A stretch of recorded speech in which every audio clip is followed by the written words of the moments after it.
राधे राधे। आशा करती हूँ कि आप सभी लोग खुश होंगे, स्वस्थ होंगे, मस्त होंगे। फाल्गुन मास के कृष्ण पक्ष में जो एकादशी किया जाता है उसे विजया एकादशी के नाम से जाना जाता है। इस दिन भगवान विष्णु की पूजा करने से अनंत पुण्य फल की प्राप्ति होती है। आइए जानते हैं पूजा का विधान क्या है। फिर मैं आप लोगों को विजया एकादशी की कथा को सुनाऊंगी।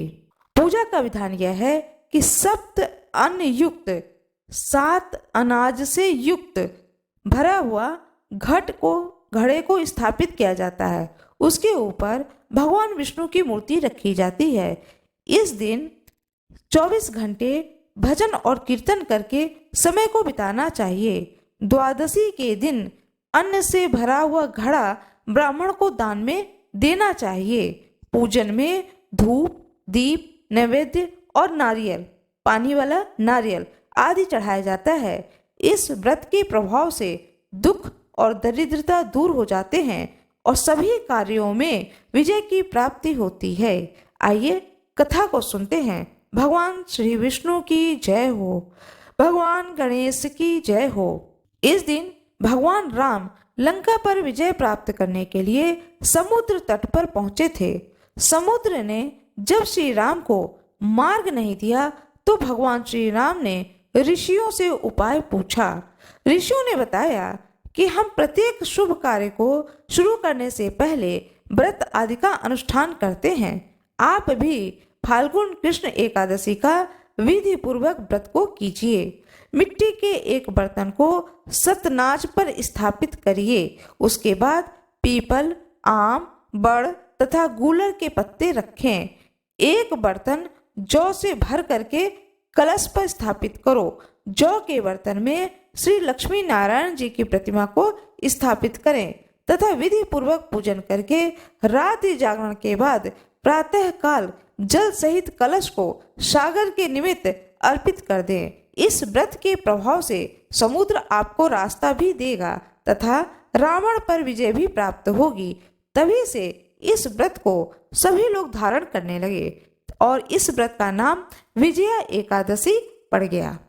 प्रिय भक्तों, अब मैं आप लोगों को एक दूसरी कथा सुनाने जा रही हूँ। आइए प्रेम पूर्वक इस कथा को सुनते हैं। भगवान श्री कृष्ण की जय हो।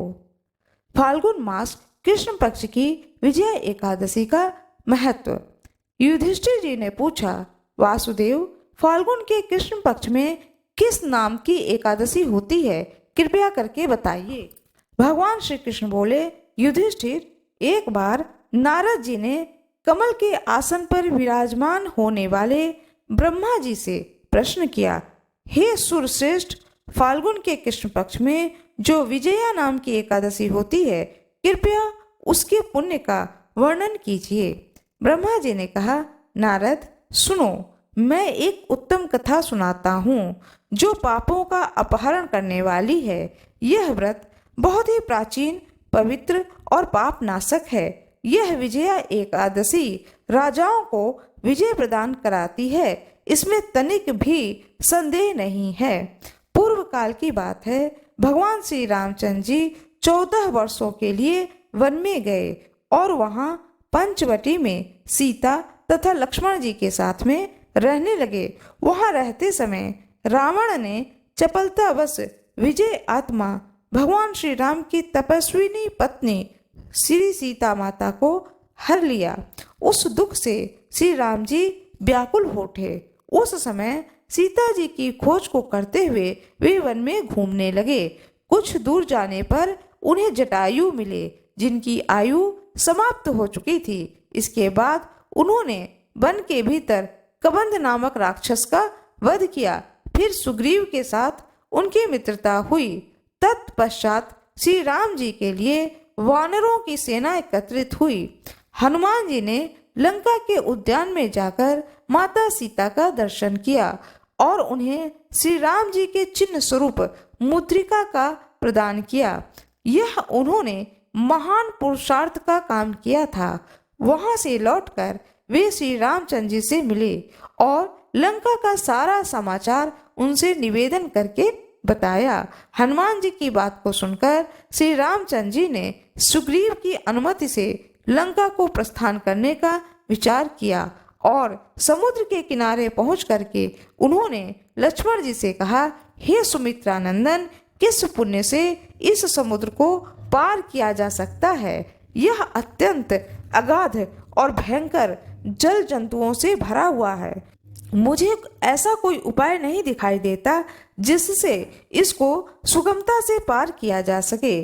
तब लक्ष्मण जी कहते हैं, महाराज, आप ही आदिदेव हैं और पुराण पुरुष पुरुषोत्तम हैं, आपसे क्या छिपा है? यहाँ द्वीप के भीतर बदकालभ्य नामक मुनि रहते हैं। यहाँ से आधे योजन की दूरी पर उनका आश्रम है। रघुनंदन, उन प्राचीन मुनीश्वर के पास जाकर उन्हीं से इसका उपाय पूछिए। लक्ष्मण जी की यह अत्यंत सुंदर बात सुनकर श्री रामचंद्र जी महामुनि बदकालभ्य से मिलने के लिए गए। वहां पहुंचकर उन्होंने मस्तक झुकाकर मुनि को प्रणाम किया। मुनि उनको देखते ही पहचान गए कि ये तो पुराण पुरुषोत्तम श्री राम हैं, जो किसी कारणवश मानव शरीर में अवतीर्ण हुए हैं। उनके आने से महर्षि को बड़ी प्रसन्नता हुई। उन्होंने पूछा, श्री रामचंद्र जी, आपका कैसे यहाँ आगमन हुआ? प्रभु राम कहते हैं, ब्राह्मण, आपकी कृपा से राक्षसों सहित लंका को जीतने के लिए सेना के साथ समुद्र के किनारे आया हूँ। मुने, अब जिस प्रकार समुद्र पार किया जा सके वह उपाय बताएं, मुझ पर कृपा कीजिए। बदकालभ्य मुनि ने कहा, प्रभु श्री राम, फाल्गुन मास के कृष्ण पक्ष में जो विजया नाम की एकादशी होती है, उस व्रत को करने से आपकी विजय होगी। निश्चय ही आप अपनी वानर सेना के साथ समुद्र को पार कर लेंगे। राजन, अब इस व्रत की फलदायक विधि को सुनिए। दशमी के दिन आने पर एक कलश स्थापित करें। वह सोना, चांदी, तांबा अथवा मिट्टी का भी हो सकता है। उस कलश को जल से भरकर उसमें पल्लव डाल दें। उसके ऊपर भगवान श्री नारायण के सुवर्ण में विग्रह की स्थापना करें। फिर एकादशी के दिन प्रातः काल स्नान करें। कलश को पुनः स्थिरता पूर्वक स्थापित करें। माला, चंदन, सुपारी तथा नारियल आदि के द्वारा विशेष रूप से उसका पूजन करें। कलश के ऊपर सप्त धान्य और जौ रखें। गंध, धूप, दीप और भांति भांति के नैवेद्य से पूजन करें। कलश के सामने बैठकर वह सारा दिन उत्तम कथा वार्ता आदि के द्वारा व्यतीत करें तथा रात में भी वहां जागरण करें। अखंड व्रत की सिद्धि के लिए घी का दीपक जलाएं। फिर द्वादशी के दिन सूर्योदय होने पर उस कलश को किसी जलाशय के समीप, नदी, झरना या पोखर के तट पर ले जाकर स्थापित कर दें और उसकी विधि पूर्वक पूजा करके देव प्रतिमा सहित उस कलश को वेद वेता ब्राह्मण के लिए दान कर दें। महाराज, कलश के साथ ही और भी बड़े बड़े दान देना चाहिए। हे प्रभु राम, आप अपने यूथपतियों के साथ इसी विधि से प्रयत्न पूर्वक विजय नाम का व्रत को कीजिए। इससे आपकी विजय निश्चित है। ब्रह्मा जी कहते हैं, नारद, यह सुनकर के श्री रामचंद्र जी ने मुनि के कथा अनुसार उस समय विजया नाम की एकादशी के व्रत को किया। उस व्रत के करने से श्री रामचंद्र जी विजयी हुए।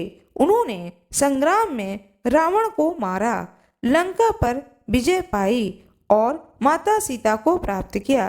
बेटा, जो मनुष्य इस विधि से इस व्रत को करते हैं उन्हें इस लोक में विजय प्राप्त होती है और उनका परलोक भी अक्षय बना रहता है। भगवान श्री कृष्ण कहते हैं, युधिष्ठिर, इस कारण विजया का यह व्रत करना चाहिए। इस प्रसंग को पढ़ने और सुनने से वाजपेयी यज्ञ का फल प्राप्त होता है।